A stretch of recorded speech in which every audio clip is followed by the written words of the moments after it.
Hello all and welcome to Proudland. I am your host Roland.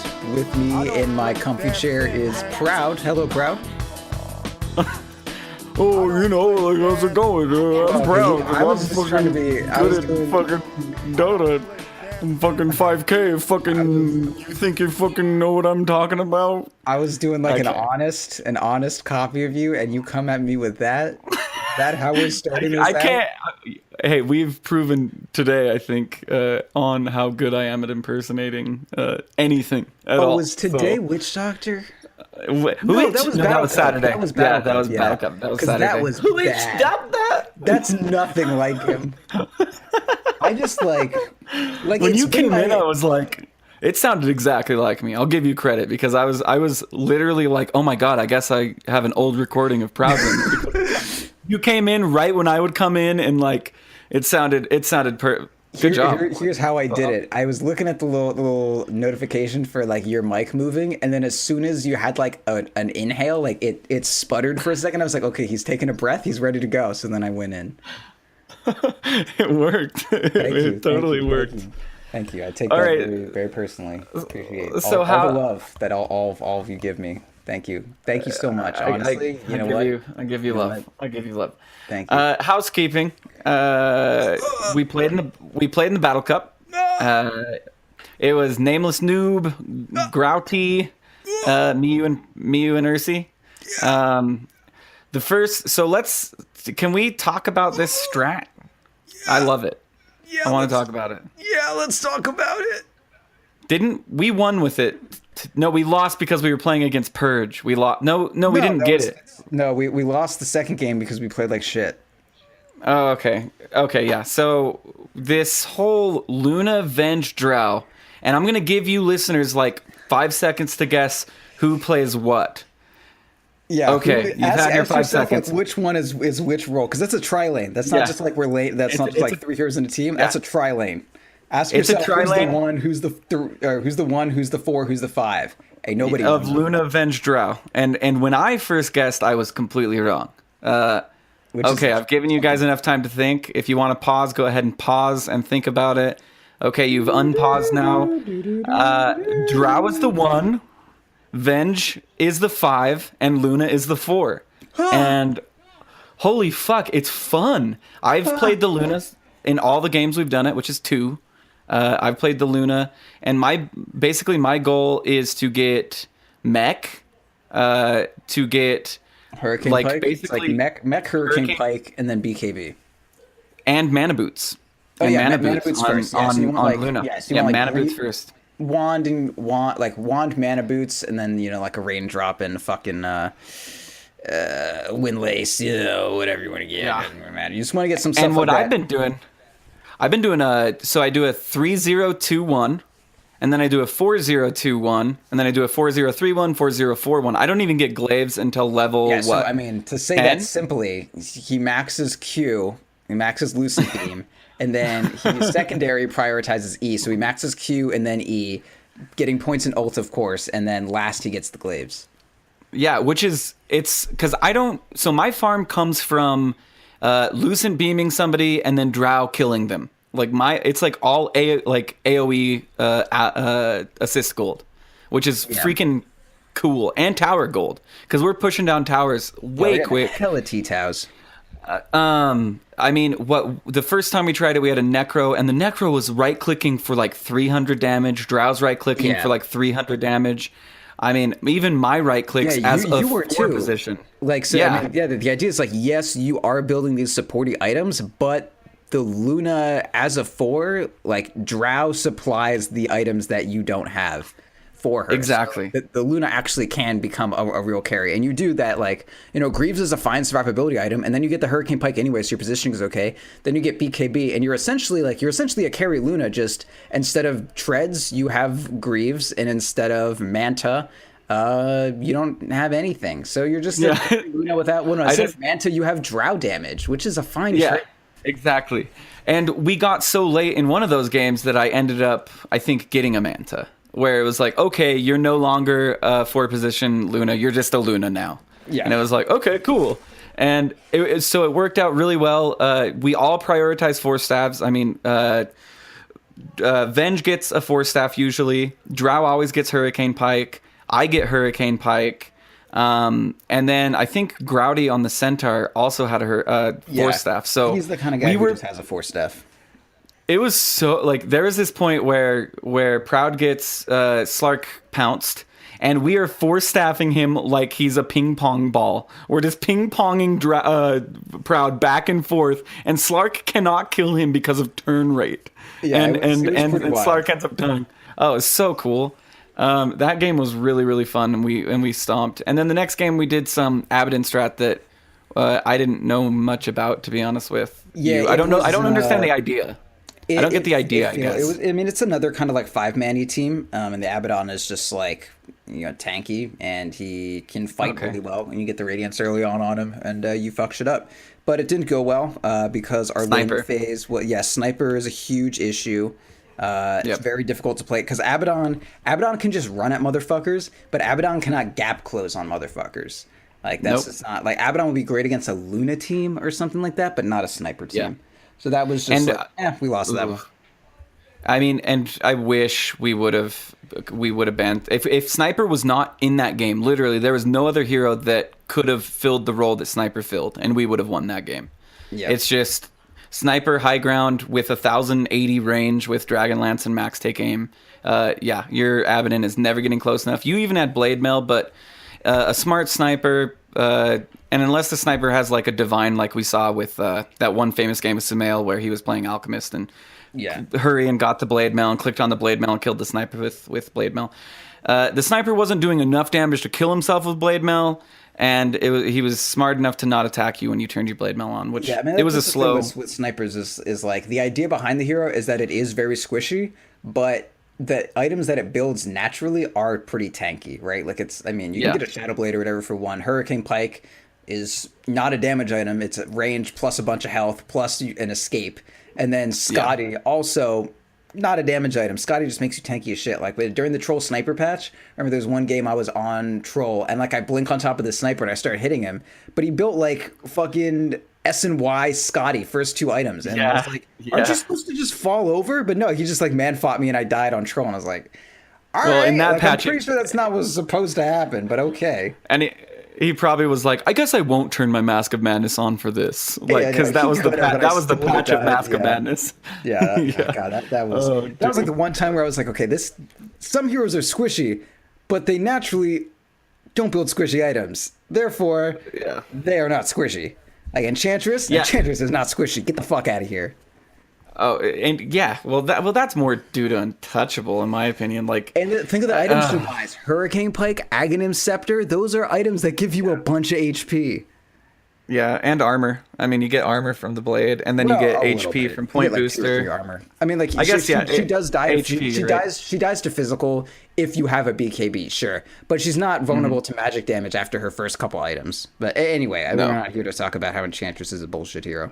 Yeah, which I'm glad we don't see that bullshit hero for sure, because let's be real, obnoxious. Enchantress as an offlane, it's like, God, like a Bambi is beating me in this offlane. Like I'm Chaos Knight and I can't kill Bambi. Come on, like look at me. Those like little 60 damage thin sticks.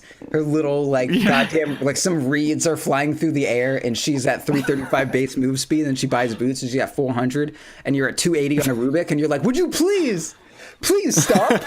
It's just fucking like you just look over like the hedges and there's like one reed flying and it hits you straight in the eye and it's just that forever when you were against Enchantress. I hate that hero.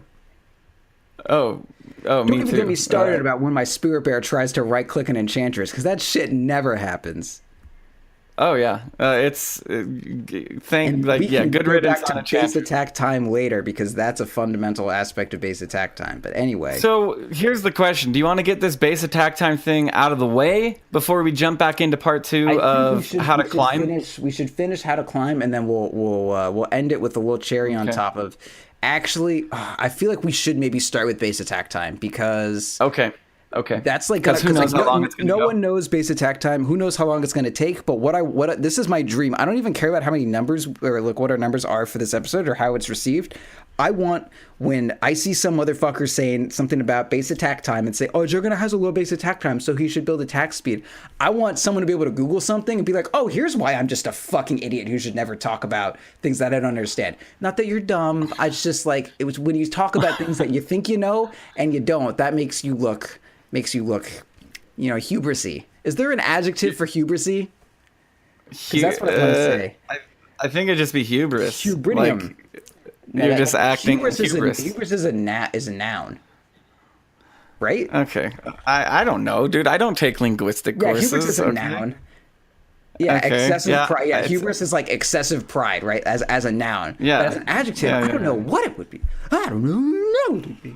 I guess excessive pride would be like I don't know, gregariousness. Ooh, that's like, my name.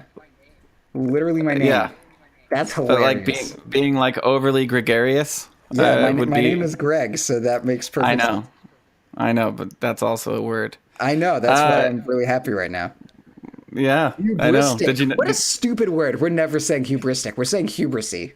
He's being so hubristic. Yeah, let's not add that one. We're gonna say hubrisy. All right, that sounds let's go up to bat. Let's go up to bat and let's do this. Here we go, team. All right, so Roland, what is a hero's base attack time? This is how we're gonna do it. This is how I think. I just ask a ghost Roland, and then luckily on this show he responds. But normally in my breaking life, just there's no Roland. You're just like Roland. Just whenever I have a problem, I'm like, okay, Roland, what is this? And then I'm just like, okay, this is how I would explain Roland. Now I go. So this goes back to give some reference. This goes back a week ago. Proud asked me what is base attack time, and I gave like a really shitty answer. And then I promised him I wouldn't look it up, and I didn't. So base attack time, I'm gonna take it as like let's go to the root of base attack time. All right. I feel like every hero starts with a base attack time. Let me build on my axioms of truth. Okay. Some faster than others. Okay. I guess so. I feel like I'll give examples. I feel like Treant Protector would have a low base attack time. You're correct about that one. I feel like I feel like Anti-Mage has a high base attack time. That's true. That's certainly true. Why do you think that is? What is giving them that base attack time? Okay. I did put some thought into it. I feel like it has to do with how long their animation takes. Close. Here, let me skip us forward half an hour. Because Tree has to lift up a whole tree arm. Are you aware that base attack time is an attribute of a hero? It's not like a function. Yeah, I know that. Their attack speed. It's like literally, it's a stat. Like when I say why does a hero have a low base attack time, the answer is because they have a low base attack time. Like when I say why does this hero have 10 strength, the answer is because their strength attribute is the number 10. Like that's why a hero has a good base attack time because that is the attribute that they have. Before you go any further, let me also reveal some of my own ignorance. Okay. I feel like base attack time is also tied into agility. Okay, see that's completely wrong. Okay, and if anybody were to ask me, I'd be like, base attack time has to do with the starting agility a hero has. Okay, yeah. So that's how I would probably answer. So base attack time is an attribute. So an anti-mage has a base attack time of 1.5. What does that mean to you? 1.5 second animation from when you left click to when he hits the target. Kind of. I feel like we're missing something here. Okay, so if I were like that's how long his animation every hero start to finish. Yeah, but that's unimportant. Every hero, unless stated otherwise, has a base attack time of 1.7. Okay. Is that something? What does that mean to you? So like that Ancient Apparition has the same base attack time as Slark has the same base attack time as trying to think of that makes sense of PA, Phantom Assassin, and Ancient Apparition and Rubik have the same base attack time. There's girth behind that base attack time. Like Ancient Apparition, 1.7 seconds, but doesn't do a lot of damage. Slark does maybe about the same as Ancient Apparition. I would say that is from when you say, hey, Slark, attack this, 1.7 seconds later, he attacks it. That's true for every hero. All right. We're getting nowhere right now. I just want you to know. I just want Well, everyone I to don't know know. how you want me to No, no, like. What do I you know. want me I'm to not say? blaming you here. I'm just this is okay. All right. So we're just gonna skip. We're just gonna skip forward like 30 minutes, another 30 minutes. So we're now an hour into this discussion, basically. Okay. Okay. So base attack time is the blank slate, the tabula rasa, if you will, of an auto attack, and that is then modified by attack speed. Does that make, do you get that? So Okay. animations, Yes, I and do all, get that. all the animation matters is where within the space of an auto attack the So damage it's a lands. parameter. It's a Yes, that's parameter literally then. what I've been saying. It's just an attribute of the hero. It's just, I have a base of, like, my stated base attack time is blank. If you were to buff Juggernaut, you would, like they did, you would say Juggernaut's base attack time has been improved from 1.7 to 1.6, and then in the next patch from 1.6 to 1.5. That's huge. Okay. So here, let me try and make sense of this in my mind. All Okay, right, so here that we go. means that if I have a spectrum or a parameter from 1.7 to 0, 0 being I am attacking at infinity speed. Yeah, you are infinite I- attacks. I'm just like not even that, like faster than that. Just like I am just Yeah. attacking. Just bubble your lips as fast as you can, and then imagine one level faster. Yes. So basically, Like that. if I get if I have a Juggernaut with a 1.7 base attack time and I buy a Hyperstone, that may put me at a 1.55. But say I have an anti-mage with No. It's not. You cannot change the base attack time of a hero. Base attack time is not the rate. The base attack time is not the speed at which you attack. Base attack time is the platform that all of your damage modifiers go off of. It's like the tempo setter for your attacks. But it is so a Hyperstone would be modified increase by your your attack base speed. attack time. No, Right? Okay, so your attack speed is, okay, so hero's base attack time is the speed at which they attack. With all other stats stripped away from them, this hero will attack at 1.7 speed. Every bit of attack speed that you add, it's that number of it's that much attack speed divided by it's that much attack speed divided by your base divided by your base attack time. So every hero, this is an interesting thing. This is why creeps scale with attack speed better than heroes. It's because all heroes actually start with 100 attack speed. So if you were to attack with a Juggernaut at let's at 1.5, so Juggernaut's attack speed, ignoring his agility, would be 100, which is his base, which not his base, which is the attack speed that Juggernaut has innately 100 divided by 1.7, and that's how fast he'll attack, regardless of his agility, and then that, of course, divided by 100. So throw 3,000 attack speed on there, divide it by his base attack, and then you'll never get to 0. You'll never ever get to 0, but you'll just keep getting closer. You'll get infinitesimally closer. And I said that totally wrong. I've always had trouble saying that. To 0, which is why because I remember experimenting with this with Alchemist. And what I would do is I would eat a moon shard right when moon shards came out, have 6 moon shards, and then turn on ulti. And I would notice that I'd go from like my attack speed would go from like 0.45 to 0.39 to 0.37 to 0.35 with the addition of each to Hyperstone. keep it away from all these kind of number deals. So the principle is the more attack speed you add, the more often you are going to attack, but it's never. I mean, it's not like, oh, once I get to 100, so when you add 100 attack speed, or rather, let's say you have, you're attacking at whatever speed. If you improve your attack speed by 1%, it wouldn't be crazy to say, oh, okay, so I go from like 100 attacks in 100 seconds to 100 attacks in like 99 seconds or something like that. But that's not to say you can get that all the way down or something. If you were to attack 100% faster, that wouldn't mean you just attack forever. That would just mean you attack twice as much. Yes, and I think the big word here that we're looking for is diminishing, because that is what is happening. Diminishing, because every point of attack speed is going to be like improving your damage by roughly the same amount. The reason it's armor. Each point of armor, it's going to increase your effective health against physical attacks by like 6% of whatever your HP is. So it's not that the armor is getting worse. It's just that like the raw numbers of it have to be smaller for each subsequent point of armor. Otherwise, it would be getting exponentially better. It's getting the same amount. Like it's improving you the same amount. It's just at some point, once you've improved it enough, there are other metrics that you could improve for more gain. For sure. The reason it's diminishing, though, when I say the word diminishing, is because it's always being divided by the same number.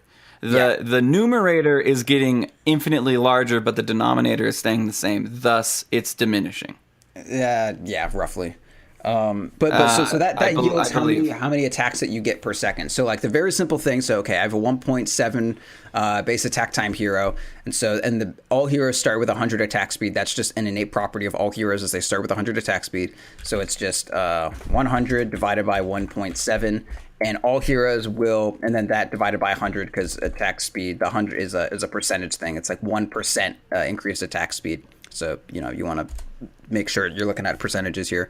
So it's like a basic hero without any agility or whatever will have one attack every 0.59 seconds, which roughly means what? So 1 divided by 0.59 is So you get an attack once every 1.7 seconds.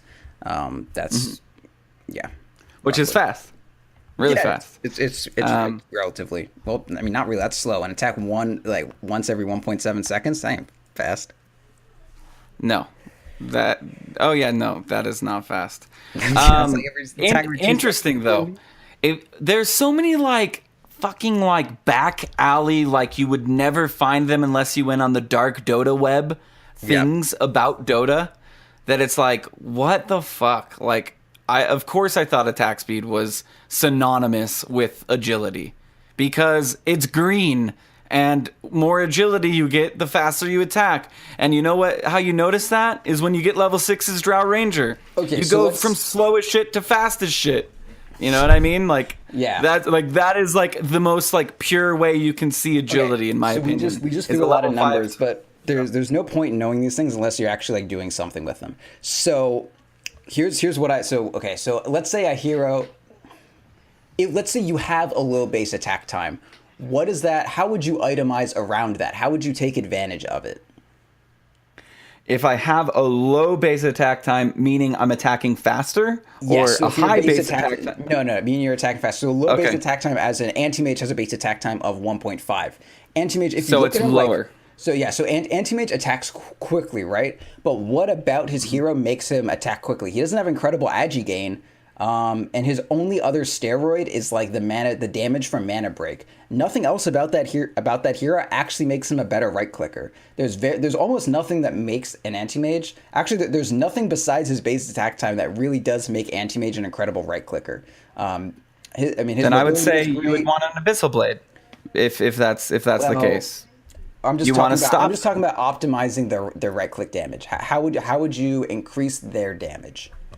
How would you make the right click on a target dummy that's not moving? Like how do you itemize base attack time? Well, minus armor at that point. If he's already attacking fast. He's already attacking fast. What does that mean? That means he's attacking often.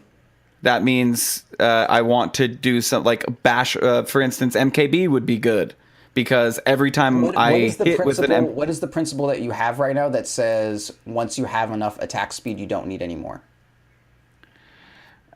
There is, I don't know, item slots, I guess. If that's what you're going for. Let's pull it back. Okay, so let's talk about Slark. All right. Slark isn't fantastic for this. Let's look at who's a hero with like a really basic ass auto attack. All right, let's look at Lone Druid. Lone Druid, man. All right, so Lone Druid's right click. Okay. Let's go Sniper. Sniper is perfect. Sniper has a total blank slate of an auto attack. Let's say Sniper had a really low base attack time. What would you want to build on? Oh no, so it's okay. So Sniper with his standard ass base attack time.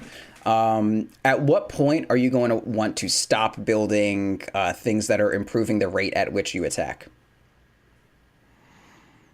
What is When going to happen to make you say, I don't want anymore to increase the rate at which my okay, sniper attacks?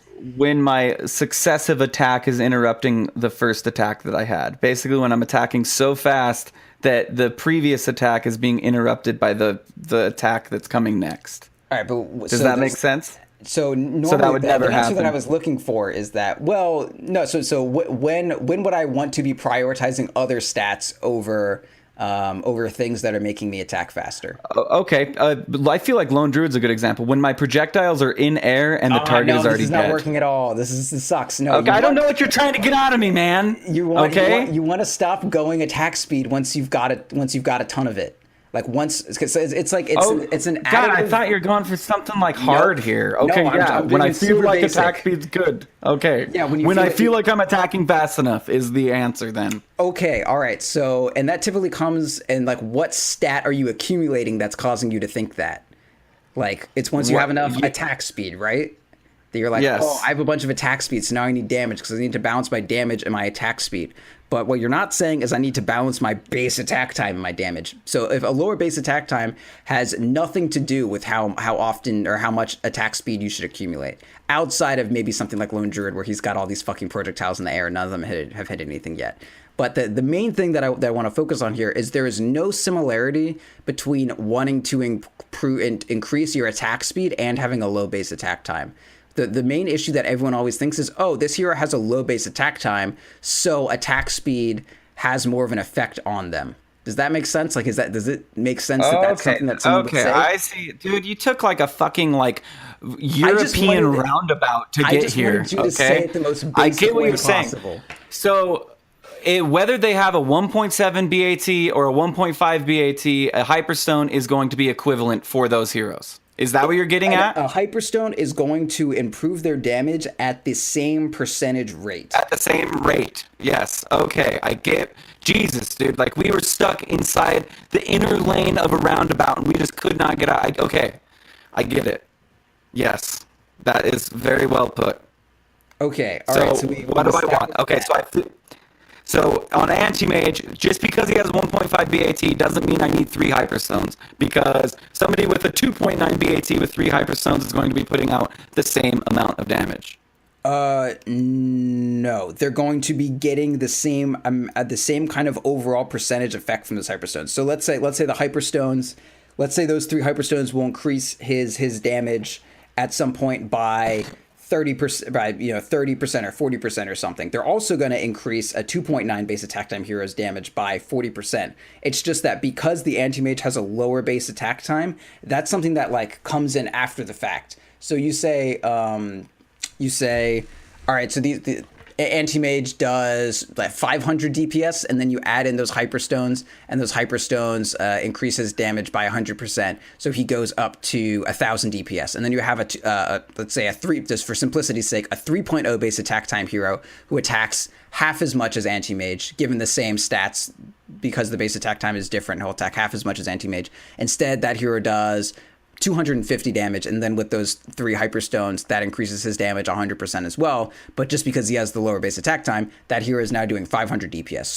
So like the percentage wise, the increased attack speed will buff that hero by the exact same percentage, no matter if it's on a low base attack time hero or a high base attack time hero. The thing that like matters here is you say, okay, so a low base attack time hero is actually just naturally worse at right clicking. Like under the same attributes, the lower base attack time hero, the hero with the better base attack time, is always going to attack such and such percentage faster.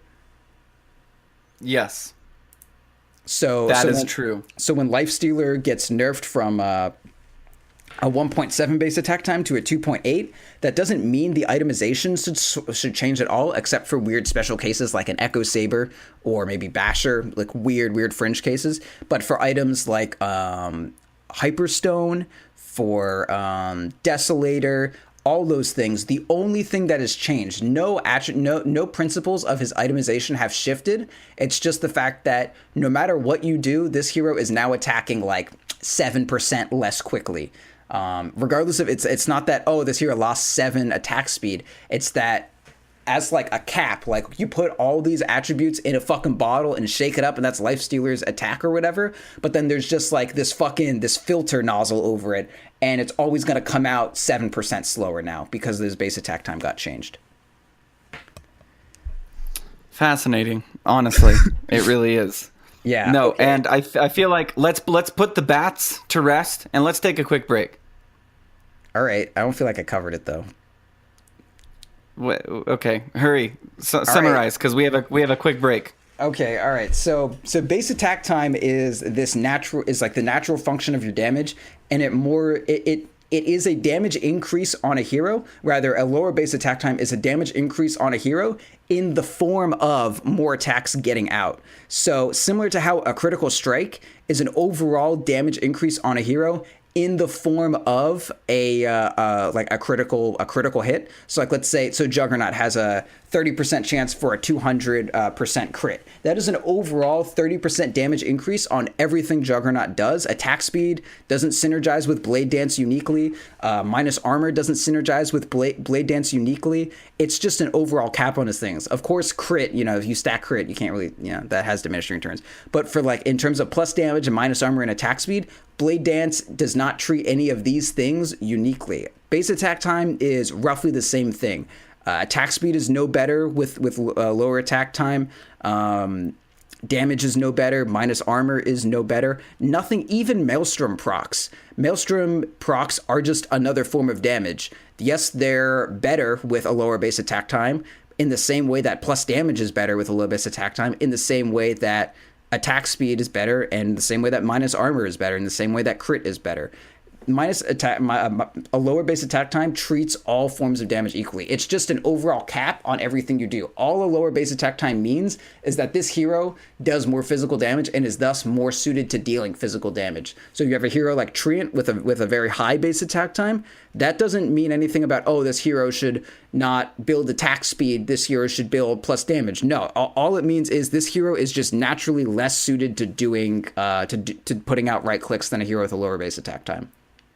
Hence, we see our right-clicking heroes and our non-right-clicking heroes. Yeah, and that's why a number of right-clicking heroes get nerfs in the way of a lower base attack time, or a higher base attack time. So, like, Lifestealer got nerfed. Weaver actually has a 1.7, or has a 1.8, I think. Spirit Breaker has like a 1.8, I think, as well, which is why you don't see that many like carry Spirit Breakers building a lot of attack speed, because he just doesn't scale that well in the form of right clicks at all. It's pretty hard to actually get those like tons of greater bashes off. That's why you get Echo Saber. Echo Saber gives you attack speed, or gives you just a double attack. It doesn't concern yourself with your attack speed. It's like a cheat code. Yeah, it's like a cheat code to base attack time. And that's why Echo Saber is really good on the new Lifestealer too, because Lifestealer's got a 1.8 base attack time now, but Echo Saber is a nice way to just bypass your base attack time and just throw out a second attack. Echo Saber is great for high base attack time heroes. Doom also. Doom cannot be played as a right clicker now because he has a base attack time of 2.0. So I think of like and you feel it. Yeah, but I will say it's so easy. It's easy to last hit with these high. Okay, wow, revelations, epiphanies. Yeah. I feel like Treant Protector is super easy to last hit with. I feel like Doom is. Oh yeah. Well, same with Doom but and Treant Protector. This is relevant. But it feels like it's very easy. I feel like I can see their right click coming. Whereas Gyrocopter, I can't last hit with that motherfucker, dude. Yeah, I mean, I just can't. Damage. But like one of the main things for these heroes to think of is when you have no attack speed, the difference isn't quite as pronounced if you're not looking at their overall DPS. And it also can kind of depend where their animations land, because if they have, a hero like, my animation is within like the first 5, or the damage from my right click lands within the first 5% of my animation, and then the following 95% of the animation is just pure backswing. That has more to deal with, like, then your effective time in which it takes for your attack to get out as a base is like 0.5 seconds, because it's happening right at the start of your 2 seconds. But that's another thing. Yeah, a lot of these heroes are a bit easier early on, and you don't really feel it quite as much early on because you just assume, this hero just attacks slowly. It's not until you start like, hey, I have like 3 hyperstones, but I still attack really slowly. And that's when base attack time becomes like readily apparent to you. There are some things you can do to actually itemize around base attack time, like very slightly, like Basher is somewhat unique. Basher and MKB are unique for those because yes, the damage doesn't scale uniquely, but if you have a higher base attack or a lower base attack time, if you have a higher attack frequency, like anti-mage is always going to the more be, it's going to proc. Yeah, but that's not to say something like Maelstrom is better because yes, the more it's going to proc, but the more something else is going to do damage. It doesn't stack. It's Maelstrom stacks, sure, but I'm just saying that. So Maelstrom is just damage. Maelstrom is just damage in the form of lightning bounces. The more that you attack, sure, the more it'll bounce around. Similarly, the more that you attack with a divine rapier, the more that the damage is going to come out. It's the fact that Basher is like, you want to proc it as. It's not the damage coming out from Basher that you're looking for. It's just the frequency of it proccing, and there's no comparable stat to a Basher. This is kind of hard to say, but a hero with a lower base attack time will get out more mini bashes than any other hero, which is to say it will put out more lockdown than any other hero. If you're trying to compare Maelstrom, you will say a hero with a lower base attack time will put out more lightning bounces, i.e. will put out more damage than any other hero. And I'd say, well, yeah, but that's also true for Divine Rapier, for Desolator, for anything else. But Basher and MKB are unique. But minus in that. What? Not really with minus armor though, because minus armor stays. Like minus armor isn't building up with each successive attack. I'm not talking about putting out the debuff of minus armor. I'm just saying that they scale with the offensive attribute of their opponents having less armor. Like if you have a lower base attack time, your right clicks are. If a Spirit Breaker was hitting someone with less armor, they would be benefiting at the same percentage as a anti-mage hitting someone with less armor. Yes. It's still like damn, dude. When you said that you could do a whole episode on base attack time, I was like, no, dude, that's a 5-minute segment. Yeah. And here we are. Like, so I want to defend my trying to spoon feed you things really, because so the main issue with this is I've explained this 1,000 times, and no matter how clearly I do it, people still don't get it. The way that, and that's not a shot against people or whatever. That's just how it is. It seems so basic, and the concept of it makes you like. You make assumptions. Base attack time. They attack the time that I attack as base. Also, I only see this in a function with increased attack speed, so it must scale uniquely with increased attack speed.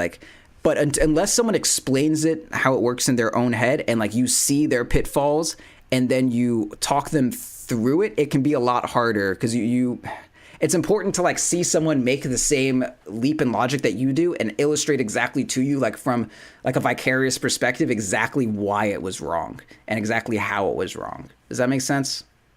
It absolutely does. Especially the making somebody understand your leap in logic. Okay, we are going to take a quick break, and when we come back, we are going to finish part 2 of how to climb in MMR brackets. We're going to specifically talk about brackets higher than 3,000 MMR.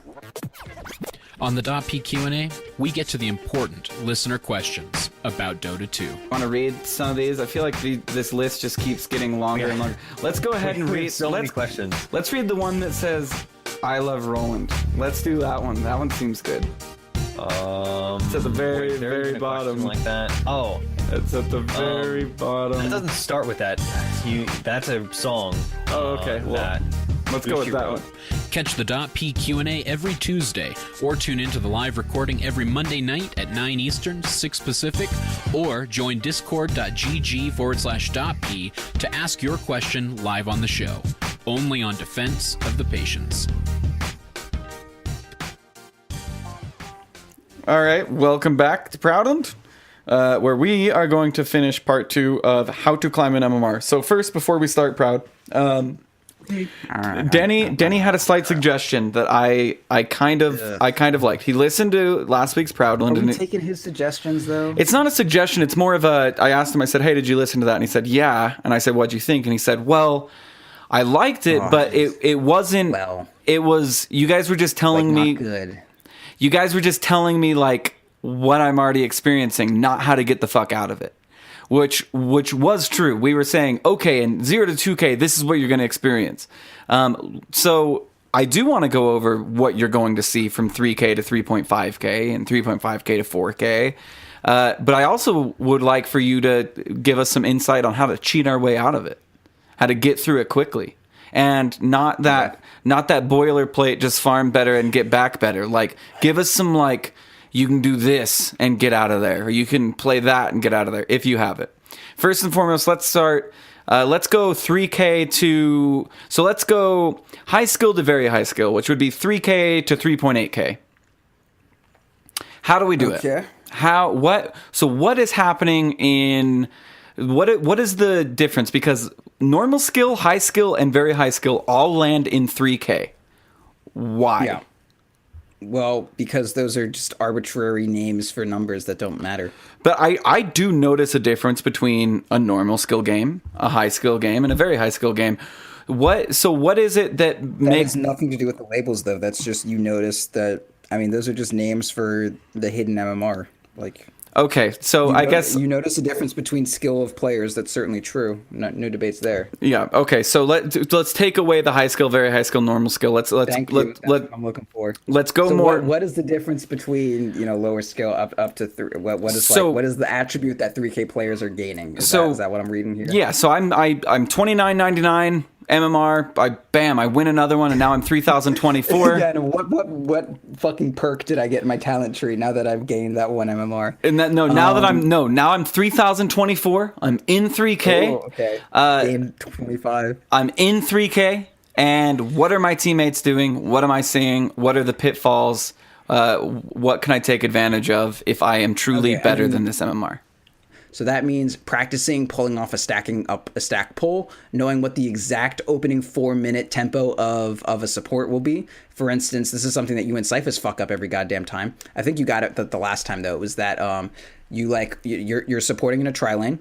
You walk up to it. You zone the person for the first, the wave meets at about 20 seconds-ish. Then you zone that person for about 20 seconds. And then it's about, 45, something like that. And then you prepare to stack the hard camp or the easy camp, I guess, if you're a fuck-up. You stack one of the camps.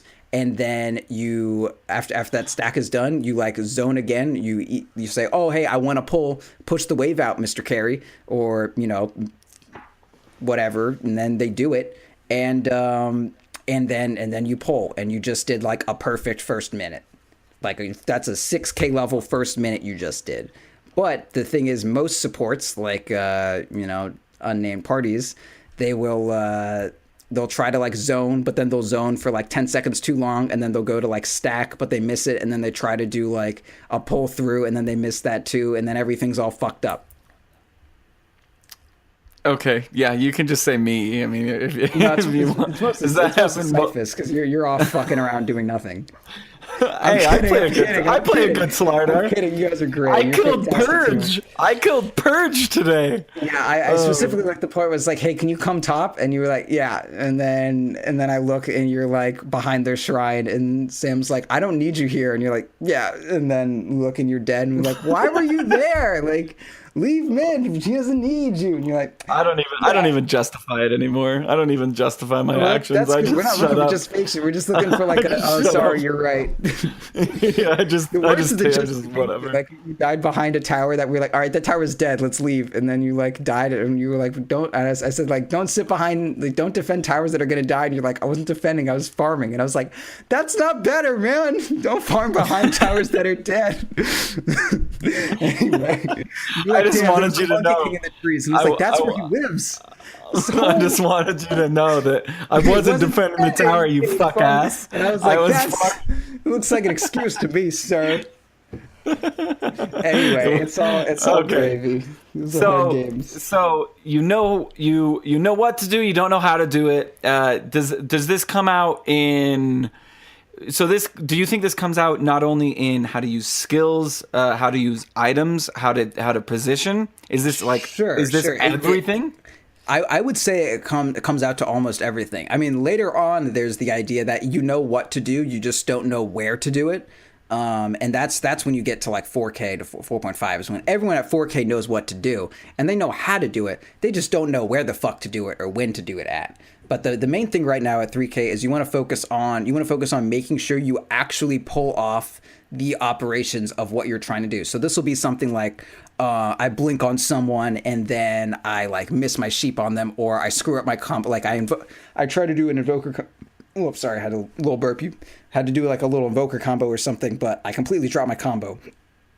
Or I'm on Juggernaut and I want to like blink Abyssal someone, but I'll blink on them and then like miss my Abyssal. I won't blink far enough and then I'll Omni Slash, but it took a couple seconds because they like moved a little bit. I didn't, and then a creep wave showed up and it sucked. So like it's all like execution is a big part of it, but it's not so much just like, oh, play better.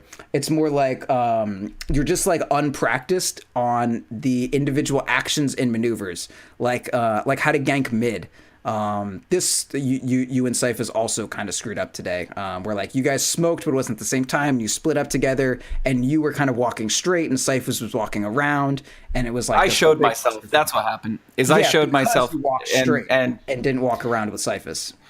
Well, I showed myself because I walked like right into lane, and Denny wanted to go behind the trees, behind the tower, which was super dumb. Yeah, which is walking straight.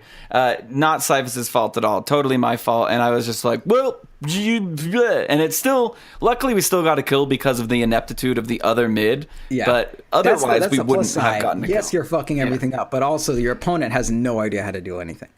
So the key thing at 3K is like, you know what you need to do. You know that there needs to be a gank mid. You know that you need to have a TP, quote unquote. You know that you need to like stack camps, and you know that as a carry you need to jungle sometimes and like clear camps and maybe like gank or quote unquote farm. But you don't exactly know how to do it. So like I see the 3K as the easiest MMR to actually climb out of, because you have all the tools to know what needs to get better. You just need to improve at that point. Like you know what you need to do. You just aren't doing it. It's not a matter of, oh, I didn't know Lich could do that, or oh, I didn't know Elder Titan worked that way. It's, you already know that. Just get better at what you're doing. You're not playing around it. You're not keeping a calm mind and a present mind about your current situations. And sometimes you just get overwhelmed by like all the things that you know without the ability to do them. So a lot of it, I would have to say, comes down to a lot of it is practice that you can honestly do in like a demo mode or whatever. Last hitting obviously is a big part of it. But just something like a good drill for farming that I used to do is I would just spawn like an axe in demo mode or something, and I'd pick Juggernaut, some kind of basic carry, and then position the axe somewhere behind the creep wave and just like buy boots, whatever, and just practice like walking away from the creep wave, right clicking the axe, and then or whatever, so he doesn't spin on you, of course. Okay. And then and then be able to, okay, so I'm gonna hit this guy this number of times, but I also need to get back and get a last hit. So I say, okay, I want to harass this offlaner out, but I also want to be getting farms. So the worst thing that you can do is you spend all your time harassing this offlaner, dropping the right clicks on him, and then you miss 3 last hits. So like a good practice for, okay, this is how I can practice zoning an offlaner while also still getting my CSs. Go into demo mode, walk away from the lane, right click someone, and then keep checking back to the lane. And then after you go like 3 right clicks, oh, okay, now I need to go back to the lane to get last hits, that sort of thing.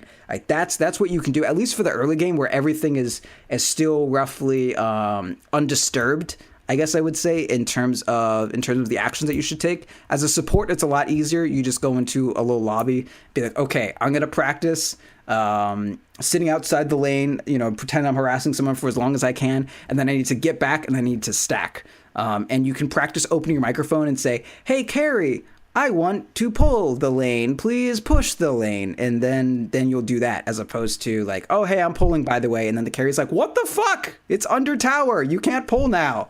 You need to tell them that you want to pull. That you can. There's a chat wheel for I'm pulling or whatever the fuck too. Yeah, there is. Okay, so I'm improving. Can I improve all the way up to 4K with this same like philosophy? I guess. Would you say? I think so. I would emphasize in these games that you're playing. Find out exactly where your execution errors are.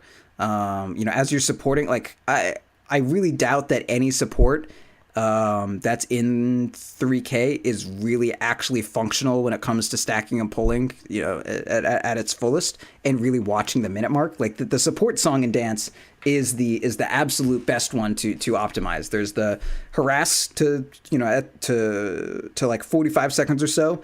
Then tell your carry that you're going to pull, tell your carry that you're going to pull first, and then harass them up to 45 seconds, and then stack. And then once the lane is pushed out, whatever, you pull, and then you take the rune at the minute mark, and then you go back to lane, and then you harass, and so on and so forth. Or after you get the rune, you say, oh, maybe I can gank mid at this point.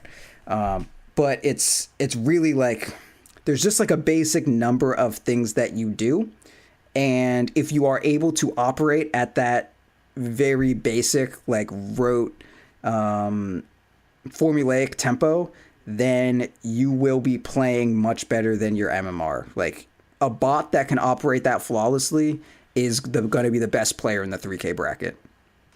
Okay, so we're going to run through this pretty quickly because this doesn't necessarily apply to our audience, but it does apply to some.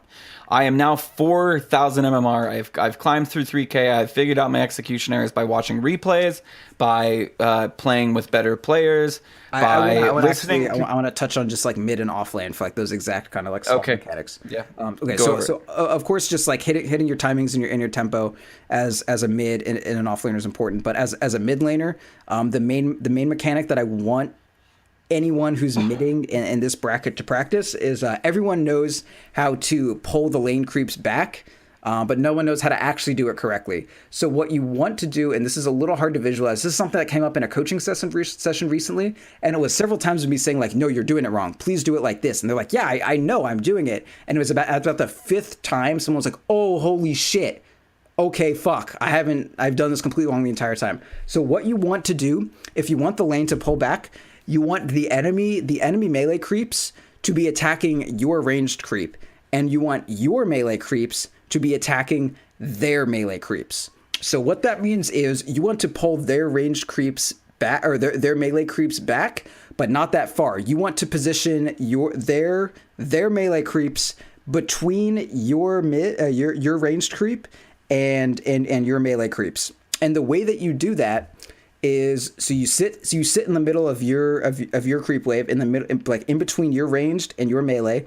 Right click the enemy hero, and then move your hero to your right, like right behind your ranged creep. And that's not to say 200 units, or the ranged creep 200 units, and then you, and then the tower. That's to say your model is like in the middle. Like you want to be hugging them. Like you want to do like a cute, like, they're your partner and you're giving them a nice like hug from behind while they're sitting like on a chair at a party, and you want to remind them that like you're there too and that you love them. That's what you want to do to your ranged creep. And you want your melee creeps to never like, you don't want there to be space between their melee creeps and your melee creeps. You want their melee creeps to like shimmy around your melee creeps. You don't want them to just like, all right, let's fucking go, and then they just like sprint past it straight to your range creep. No, you want it to be a slow, gradual thing. You don't want your melee creeps to lose the sight of their objective, which is other melee creeps. And normally the best way to do it is you do it in two steps. You like right click their hero and then walk back a few steps, and then let the creeps, rewrite themselves, and then do it again, walk back a few steps, and then they're at the ranged creep. It's a very, very minor and slow and very like small little baby step process. Don't just like, oh, right click the enemy hero and then I fucking walk back to foul and that's all good. Everything's how I pulled them. That's not what you do. You just, okay, I'm right behind my melee creeps. Right click the hero, walk back a few steps, okay, and then all you want is like their melee creeps just switch sides. They didn't walk anywhere crazy. They were in front of your melee creeps, and then you right click the hero and you walk back 3 steps, and then they're like, okay, I'll shimmy around, and then they shimmy around, and then you're done. You're like, okay, that's enough for now. That's enough. And then you wait another few seconds, and then you right click their hero again, walk back another few steps, and instead of shimmying around, they just walk back a few. And because they're closer to your melee creeps than their ranged creep is, your melee creeps are going to be like, well, no sense switching targets if they're still right here. And then you have 3 melee creeps killing your ranged creep, and their ranged creep is in Timbuktu, safe from harm, killing your melees. that took a long time to explain, and I know it was very basic and it sounds fucking stupid and obvious, but I swear to God, no one actually does this. I do. I learned. I had a coaching session with somebody who taught me how to do this exact thing. And you're right. You just position yourself in between the melee and the ranged. You go ahead and I loved the way you described how you hug your ranged creep. You pull them all on there, and then it's going to push nicely, and you're able to deny your own ranged creep very easily. That's the other point that I don't think that you touched on too hard. Yeah. I mean, okay. So one of the main points of that is that you can deny the range creep super easily, and their range creep is taking no damage, so it will not get denied. And it's just going to push your wave, because range creeps do a lot of damage to melee creeps, as we discussed in previous Proudland episodes. Piercing damage. Okay. Piercing damage. All right, so we're 4K. We've worked our asses off. We've fixed all of our mistakes. We're finally getting this pull down mid. We're backing when we're supposed to in off lane. We're making sure we stack the hard camp and asking our carry that if we can pull the wave or not. We're 4K. As an off lane, we're obeying the tempo that is lane and then camp and then camp and then rune and then lane, and that's the off lane tempo. Also, we don't have to go into that. Yes, it's kind of like a triangle. Yeah. Okay, so now we're 4,000 MMR. What in the hell? Do I do? This is kind of where you can really put your own mindset into it, because you kind of always been 4K. You were kind of like grandfathered into the 4K. Yeah, well, I wouldn't say I'm fucking calibrated just like the rest of them. Okay, but you calibrated at 4K, so you've never really played from 0 to 3.9. No, I've just always been naturally mediocre. So you're 4K. What now? So 4K is the point where you know how to do things, and you know what things should be done, but you have no idea when or where to do them at. Okay. And so is there a good example that you can paint for this? Sure. Like, let's take every game that I play where I am the highest MMR with a bunch of 4Ks. They'll do something like, oh, hey, we have taken down their outer towers, and we have an Aegis. That means next on the docket is we high ground. Does that sound right? Like, you take down their towers, you have an Aegis, that's when you high ground, right?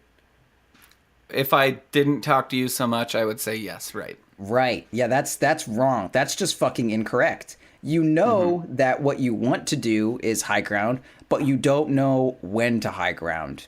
Should you high ground when there's 5 people alive and they can all defend? Well, we have an Aegis. Shut the fuck up. Doesn't matter. There's 5 people alive, God damn it. Don't throw. Stop fucking throwing. Oh my God. Anyway. Yeah, so they know, like, that's the aim, but they don't really know how to get there. You don't really know the risks associated.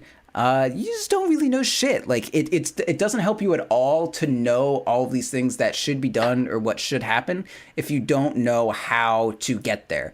Like, let's say someone said something like, oh, their anti-mage is free farming. We have to contest anti-mage. Like, I was against a team like, oh man, you guys just let our AM free farm. And I looked at our team composition. I was like, well, there's no point that our team composition would have stopped AM farming by ganking him. It's more that we would have stopped AM farming by pressuring the other lanes and making him feel generally unsafe and making their team encroach upon his own farms, so like make their team strangle their anti-mage themselves, or just kill their entire team and let anti-mage, do whatever the fuck he wants, because he doesn't matter, because you can't 1v5 in Dota 2. So it's a question of knowing what you want to do, or knowing what you need to do, and being able to understand the resources that you have readily available to you. And I think the major way that you can help yourself deal with that is you need to do a lot of visualization, and a lot of analyzing anytime a thing goes wrong. And by that, what I mean is, anytime something bad happens, or anytime something good happens, or anytime you think you want to do something, look at the tools you have available to you, whether that be heroes or items or farm speed or runes, whatever the fuck you got, a vision you have available, wards that are up, gems, I don't fucking care.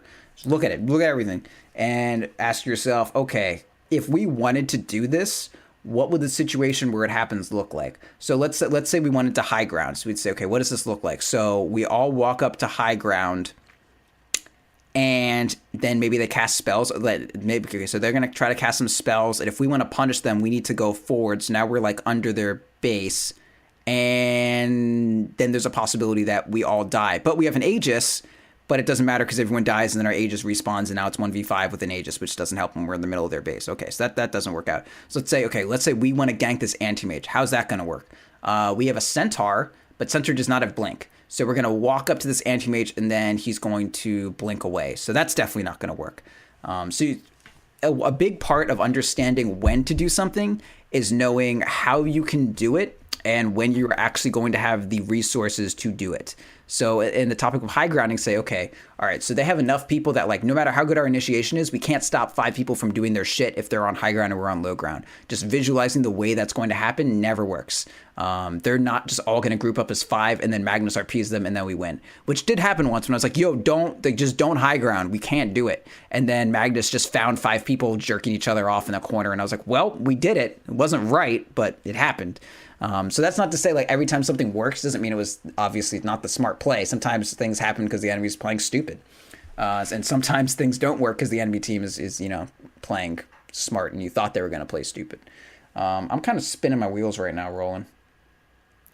You're spinning the wheels. I've just been sitting back, fucking soaking in as much as I can. Yeah, I feel like you're absolutely right. I'm not saying there's anything wrong with what I just said. I'm just saying that the next words that are about to come out of my mouth would have been wheel spinning. I guess I should say. I'm about to start spinning my wheels. Yes. Okay, so I can help traffic control here. So we're talking about 4K, and you're talking more about. So we just took a Roche, and I'm going to bring it all the way back to that point, and. So assuming we took Roche because we got a pick off, we just killed Drow Ranger and immediately we're all 4K and we say, okay, we're going to go Roche, and we take Roche, and then Drow Ranger respawns as we're taking Roche and we say, okay, high ground. Now, why is this bad? High ground can be looked at basically as like another hero or maybe another 2 heroes. Like you're basically fighting heroes. 5. Yeah, you're basically fighting 5v7, and especially with shrines now. I mean, god damn it, how it like literally Proud put it best, and I don't even think you said this on a show. You said that like the only way like to come back from a losing situation is just sit on high ground and wait for them to push into you, because that's when like that's how you throw a game, is by high grounding at the wrong time. Yeah. So what you should do with that Aegis is go ahead, spread out, farm, look for another pickoff, maybe get 2 pickoffs, and then go high ground when it's 5v3. Because an Aegis doesn't mean shit. An Aegis doesn't mean you have 6 people. An Aegis means that once your whole team's dead, one dude's going to come back and die again, in most cases. It just means one of your people can play ballsy. That's all it means. Exactly. And most of the time when I get the Aegis or somebody on my team gets the Aegis at like 3.5k MMR, that means that everybody dies, including the guy with the Aegis, and then I revive with the Aegis, and then I die. And that is what that means. That doesn't mean you have like an extra ghost guy that's following you around that's like, hey, I'm your 6th person because you have an Aegis. No, you have to play smart with an Aegis as well. Yeah, and you need that person to die first. You need them to expend shit on that person. Yeah, Aegis is not all it's cracked up to be. So, for instance, I felt like I used an Aegis in a smart way today, where I said, okay, I'm going to frontline because I have the Aegis and I want to die. You guys stay on low ground. I'm going to go high ground first by myself. They're going to throw a bunch of shit and kill me. And as I'm reviving, you guys come up on high ground with me. Yeah. And it worked. That is the exact thing you want to do. Yeah. You want them to use a bunch of spells. Like you want them to expend either heroes or spells or something in some kind of low ground engagement. Like that's what you want to catch someone out. You want a fight to happen on a tier 2. You want like a fight to happen where they don't have a defense. This is why like, okay, now we're just kind of getting into high ground, but this is also important. So like let's say we take a melee Rax and they still have a ranged Rax up, and then my team, like we get a pick off, and then we get a pick off and we have Aegis and we're ready to push again. Should we? The team was always like, oh no, we already got the melee Rax there. That's fine. That's done. That's taken care of. Now we're gonna go for another lane. It's like, no, you fuck asses, don't do that. We're going to now push that ranged Rax. Why? Because it's easier. And if they probably won't defend it, But if they do, and we kill anyone as they try to defend that, when they're trying to debate whether or not they want to defend that lone ranged Rax, if we kill anyone from there, now we can take their high ground easily, and it'll be super simple. And if not, then okay, we get a free ranged Rax, and then we take the other high ground. And then you that usually makes get perfect sense. Or you get a free. So say they don't make the mistake that you don't get a pick off. You take the melee. They Everyone gets, defend like, the range, 400 and gold. guess what you get? You get a free well. You get a free shrine as you're running away. You say, okay, clean disengage. We got the melee. Now let's go to the shrine and kill that. Ideally, we've already killed that because we took their high ground, or we took the tier 3 tower and the melee Rax by definition. But yeah, but on your way out from that, if you're disengaging cleanly, you go ahead and take a shrine on your way out. Is the way I usually look at it. All right, but whatever, no, I understand. whatever. I understand. But I do feel like maybe I'm not 4K, never have been. Hopefully, will be. I feel like what you're trying to illustrate right now is that 4Ks don't understand how to take high ground, which is a plague for every MMR bracket. But when at 2K, you find that 2K people don't know how to defend high ground, and 2K people don't know how to take high ground. Yeah, okay, so this definitely ties into it. Okay, so we kind of identified that the issue with the 4Ks is that like they kind of know what to do, they just don't know where to do it or kind of when to do it. But when it comes to defending high ground, categories 1 and 2 are taken care of. I guess 2 and 3. It's pretty simple. Category 1 is what do you do? Like how do you what do you do? And then two is like where do you do it? And 3 is when do you do it? And when you defend high ground, when they're attacking your high ground. You know where you defend high ground? Your fucking high ground. So I mean that's all we gotta do is execute. It's all on the execution is anyway. Go on. Analogy of the day. Okay. If I have a castle, it's pretty easy to defend my castle. But if I'm an army that wants to siege that castle, pretty hard to siege the castle. Yeah. You know what I mean? Way more resources like the castle than like especially trying to I'm in blitz this it. I'm in this castle and I'm like, look, there's an army out there, and that army's like, we're gonna get in that fucking castle, I swear to God. And I'm like, well, I'm in a castle, it's pretty sweet. Like, much easier to be in the castle than to be the army trying to siege the castle. Yeah, you just fuck And around that's the way all high right. ground should be looked at. When they come, we'll just dump that boiling oil on them motherfuckers. And Yeah, then I was thinking that they're same like, exact thing. I don't want to go into boiling oil, but 4Ks, they don't know shit. They're like, yeah, boiling oil, that's fine. I have Aegis. And then your whole team is hit by boiling oil, and only one of your guys is like, no, it's fine. I have Aegis. And their team's like, I'm fucking dead. Okay, so you were a 4K, you were making these same mistakes. I guess there weren't shrines back because you've been 5K ever since there've been shrines. But high ground has always been an issue. You're actually 5K before shrines. Shrines have added a new cool perspective to taking high ground and defending high ground. Yeah, they've just made it harder. What did you notice? Because you definitely had your blitz where your MMR would show when you were like 4,700, and then all of a sudden your MMR wouldn't show on your profile, and I'd be like, I bet he's below 4,700. Yep. What was going on between these like 4,400 to 5K? I felt like you were like bouncing like very often between I would go not between, 44, like.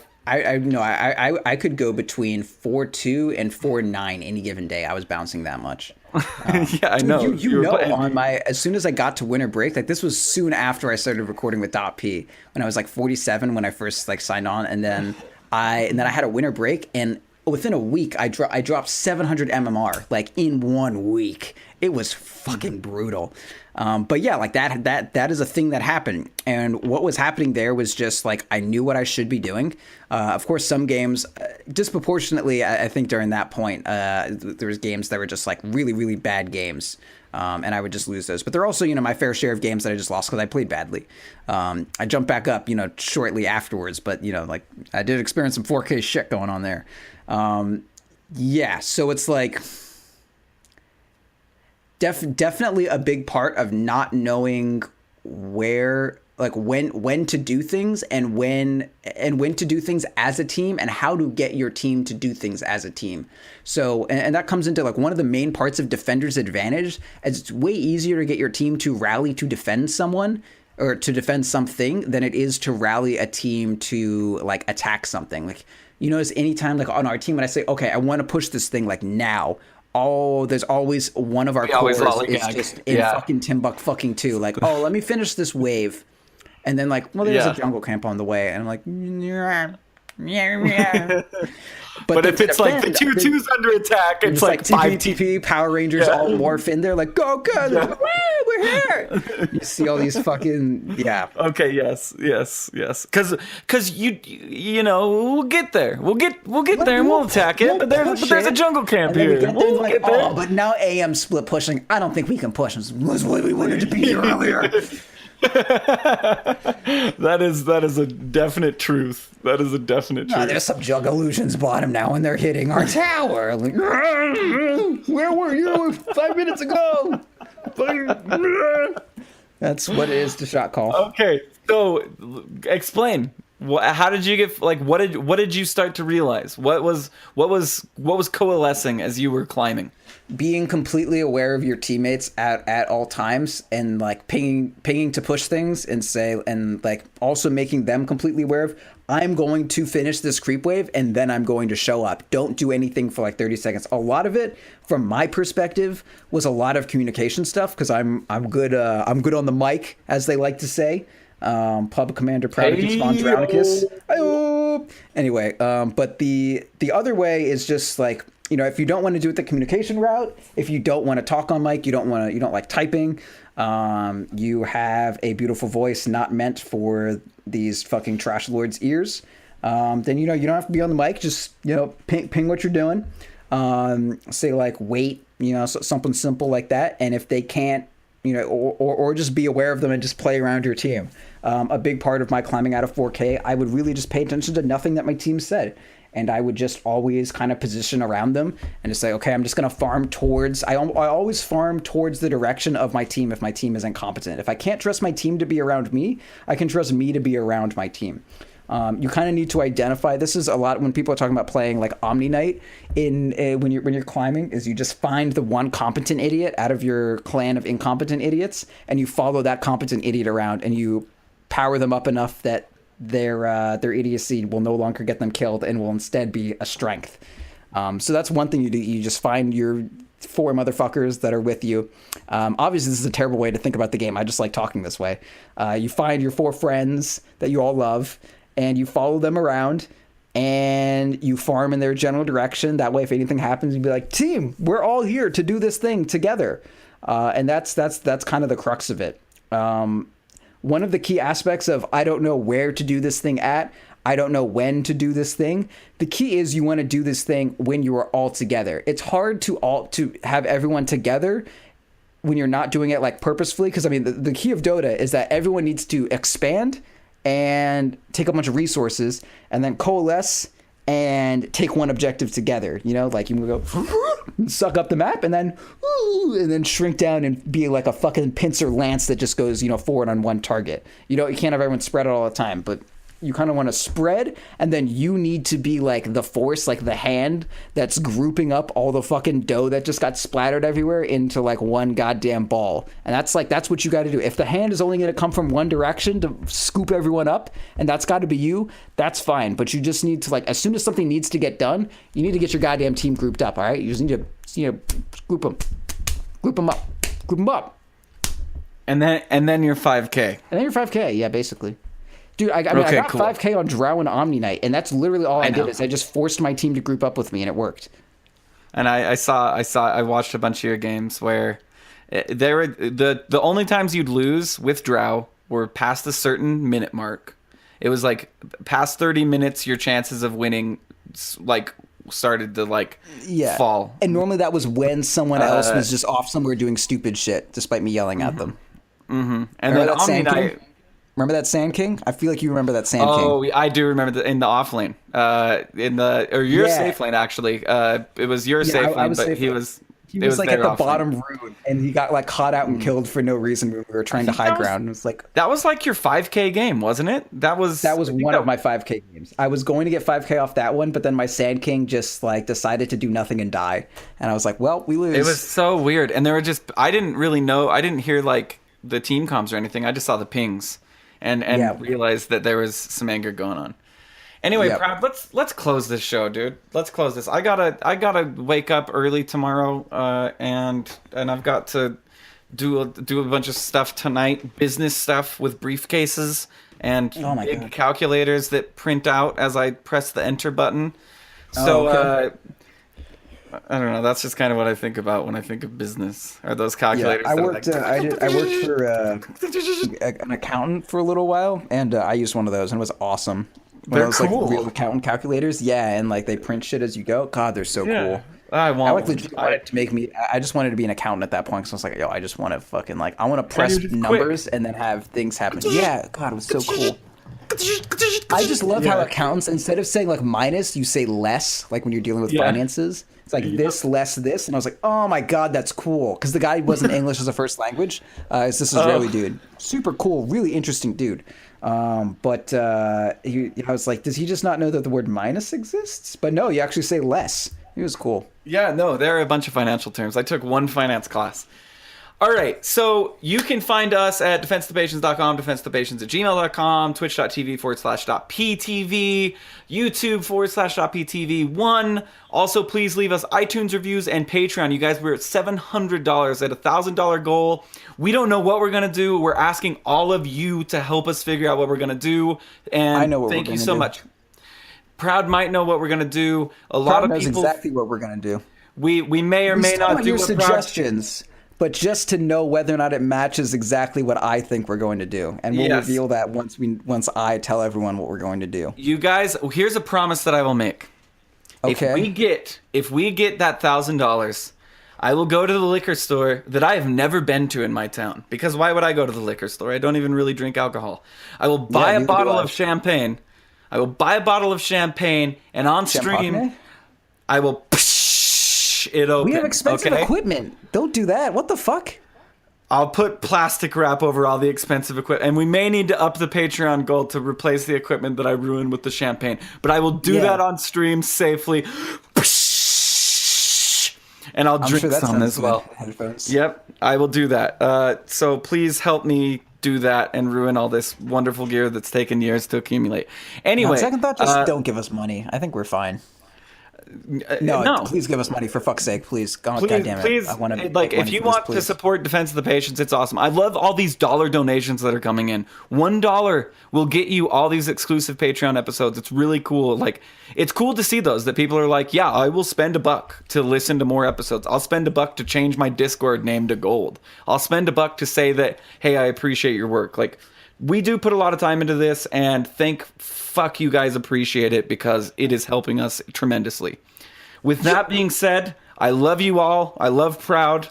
Proud loves me. He doesn't even need to say it. I know he does. All right, so basically, base attack time is an overall cap damage modifier on your hero. It's not related to your increased attack speed, whatever. No individual attack damage stat benefits from base attack time uniquely. They all benefit from it pretty much the exact same way. All it means is this hero is just going to attack faster at some percentage after everything is calculated. Doesn't mean you want to stack attack speed. Doesn't mean you want to stack damage. Doesn't mean you want to stack crit, minus armor. It just means you are a right clicker. That's it. I rewinded Proud Bot. Sorry, let me fast forward to the end of the show. Okay, we're ending the show now, Proud. What is wrong with you? Given all the plugs.